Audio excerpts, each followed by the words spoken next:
जाफराबाद से खबर शामिल कर रही हैं। ब्यूरो चीफ गुलजार वफा के मुताबिक सूबाई वजीर कानून और पार्लिमानी उमूर प्रोसिक्यूशन अमानुल्लाह खान कंजानी के एजाज में शाहनवाज खान कंजानी रीजनल डायरेक्टर मुहतसिब आला डिवीजन नसीराबाद की जानिब से पुरतकल्लुफ इशाइये का एहतमाम किया गया, जिसमें सियासी और समाजी रहनुमाओं, कौंसलरान, अफसरान ने कसीर तादाद में शिरकत की। सूबाई निगरान वजीर कानून एडवोकेट हाजी अमानुल्लाह खान कंजानी ने कहा कि कानूनी उमूर को देखने आया हूँ, सेशन कोर्ट का जायजा लिया जाएगा।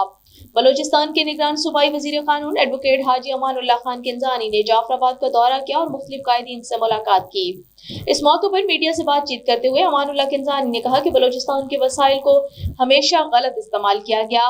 अगर वसाइल का इस्तेमाल शफाफियत से हो तो महरूमियों का एहसास कभी नहीं होगा।